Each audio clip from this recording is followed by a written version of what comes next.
こんにちは、アンナスです。今日は、刺繍を何回も何回もやり直した時にだんだん布がボロボロになってきた時にどうやって対処すればいいのかっていう話をしたいと思います。それでは手元の方にどうぞ。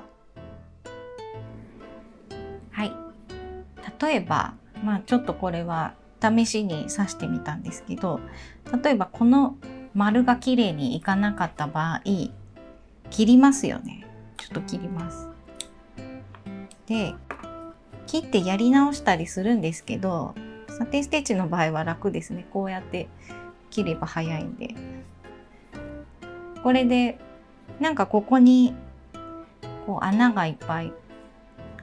こう布のね繊維がどんどんこう広がっていて穴がいっぱい開いていたりとか、あとよくあるのが切る時にちょっと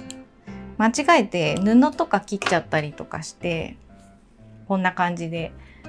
なる時ありますよね。なんかちょっとだけ間違えて切ったんでそんなに大幅に穴が開いてないんですけど、こういう時に頑張れば、この今の布の状態だったらもう一回ぐらい頑張ればいけるのと、この真ん中に穴が開いてるのでサテンステッチで入れ込んでしまえばここは隠れてしまうから平気なんですけど、ちょっともうこれダメージが多すぎてもう2回も3回もやり直してて、もうちょっとここに刺し直すには無理だけど、端っこ他の部分には、もう刺繍がたくさん刺さってて、これはもうやめたくないっていう時にどうすればいいかって話をします。そういう時は接着芯を使います。一番薄手の接着芯で、この今キラキラしてるのは糊がついてるんですね。糊がついてる方を内側にして重ねます。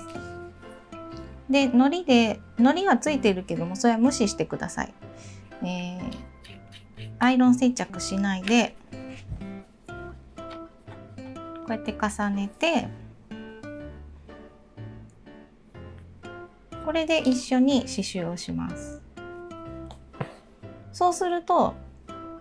この接着芯に刺繍をしているような感覚で刺繍ができるから、新しい布に刺したような感じで刺繍を進められます。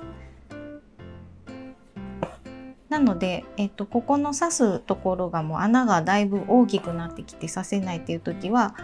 こうやって裏に接着芯を当てます。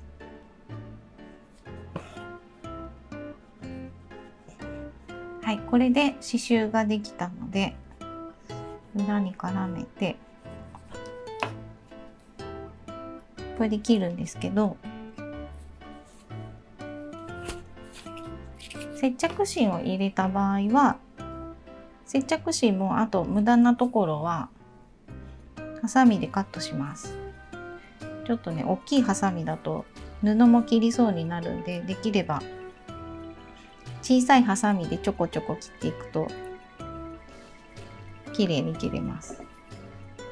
ちょっと残ってて気になるところは切ってください。でももう無理そうだったら無理して切らない方がいいです。無理して切ると布まで切ってしまいそうになるので、ちょっとぐらい残ってても大丈夫です。これでまだ他のところ刺繍がもし残ってたら、また続きは普通に接着芯なしで刺繍をしていきます。だからその場所だけですね、接着芯を入れるのはっていう感じでやっていきますっていうのがまず一つで、もう一つはもうちょっと刺繍しちゃったんですけど、スマプリを使います。スマプリっていうのはコスモから出てるこの転写シールみたいな感じなんですけど、こういうパッケージなんですね。でこれ中がこういう透明のシールになっているので、これで図案を写すっていうこともできると思います。なんか図案を例えば下に何か入れておいて写るんですよ。だからこうやってここに写して描けるんですけど、ちょっと私は丸なので丸を描いたんですけど、こういう感じでこれを上に貼ります。全然小さかったですね、丸が。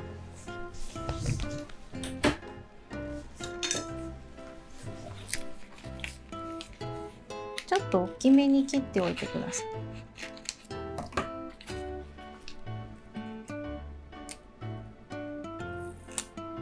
これでシールを剥がして、このシールを、これもちょっと刺しちゃったんですけど、例えばここがダメだった場合、その上からシールを貼るとシールで補強されるっていうのと、あと図案も元に戻るし、あとその下の図案を見ながら貼ったり剥がしたりできるんですよ。シールなんで何回でも。あんまりやりすぎると接着力なくなってきますけど、なのでスマプリで補強して、であとね、これはお水で